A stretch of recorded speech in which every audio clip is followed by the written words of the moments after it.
La première pluie de Irène Deckelper. Les nuages sont de grands voyageurs. Poussés par le vent, ils voguent dans le ciel comme des voiliers. Les gens les apprécient diversement, selon leur forme et leur couleur.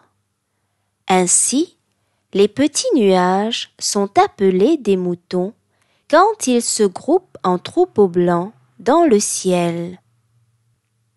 La vie d'un petit nuage, pensez-vous, doit être bien agréable. Je le pensais aussi, mais ce n'est pas tout à fait exact. L'histoire que je vais vous raconter vous prouvera qu'un petit nuage peut aussi avoir des soucis. Donc, il était une fois un petit nuage. Poussé par un vent bien agréable, il vivait sans problème dans un ciel d'azur. Cela se passait il y a très longtemps, et la pluie n'avait pas encore été créée. À peine un peu de verdure apparaissait-elle sur la terre, et il n'y avait encore ni homme ni bête. Les premières fleurs naissaient timidement le long des filets d'eau, mais sans pluie, elles ne pouvaient croître. C'était au premier jour du monde. Or donc, notre petit nuage insouciant observait la terre en spectateur éloigné.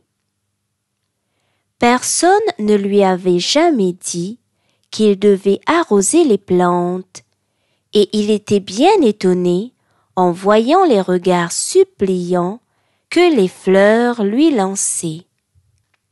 Il fit ainsi le tour de la planète. Les continents étaient déserts. Tout ce qui, aujourd'hui, nous permet de caractériser les pays était alors inconnu. Le fleuve Amazone n'était encore qu'un ruisseau. Les montagnes n'avaient pas encore souffert de l'érosion. Les forêts attendaient la pluie pour lancer leurs branches à l'assaut du ciel. L'herbe était rare dans les grandes plaines, aujourd'hui si fertiles. Néanmoins, le spectacle plaisait à notre petit nuage, qui ne connaissait pas la beauté des vallées verdoyantes, et il glissait glorieusement dans le ciel, croyant qu'il n'avait qu'à se laisser vivre sans rien faire. Mais un événement inattendu allait bouleverser sa douce existence. Cela se passa en Europe. Le petit nuage se trouvait quelque part au-dessus de la Normandie, lorsqu'il aperçut, non loin d'un ruisseau qui allait devenir bien plus tard un grand fleuve appelé la Seine, une petite fleur qui luttait contre la mort. Le soleil cruel desséchait ses veines délicates, et ses pétales blancs déjà se flétrissaient. À peine créée, la petite fleur allait mourir. L'humidité même du ruisseau ne parvenait plus jusqu'à elle, car le sol était sec et le vent n'apportait pas de fraîcheur. Le petit nuage fut fort ému en voyant la fleur. « Il faut que je descende sur terre pour la consoler, » se dit-il.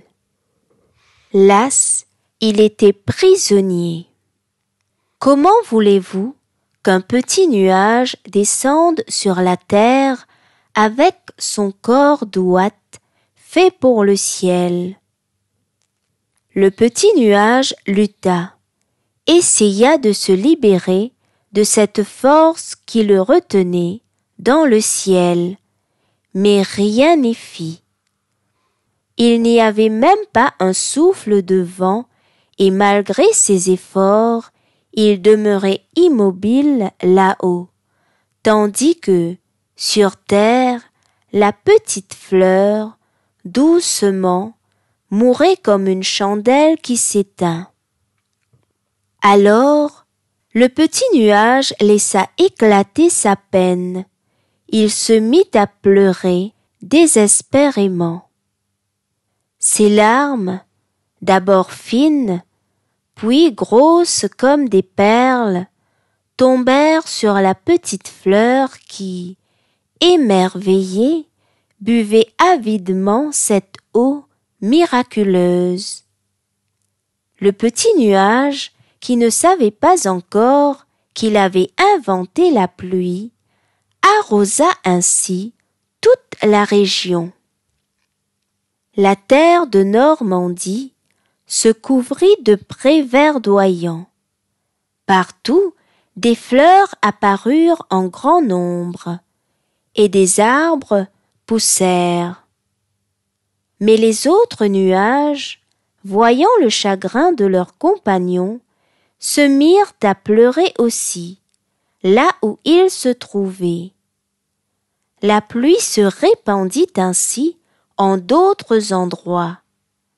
Les plantes se développèrent aux quatre coins du monde, les forêts s'étendirent, les montagnes se couvrirent de verdure.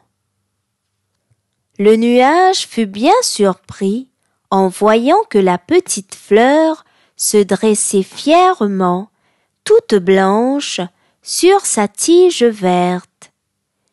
Il en fut si surpris qu'il cessa de pleurer. Les autres nuages séchèrent aussi leurs larmes en voyant le changement prodigieux qui s'était produit. La terre était devenue hospitalière. Les premiers animaux apparurent, puis les premiers hommes. Poussés par un vent favorable, les nuages reprirent leur grand voyage. Depuis lors, chaque fois qu'ils aperçoivent une plante qui a besoin d'eau, ils éprouvent de la peine et se mettent à pleurer. Et c'est ce qui fait la pluie.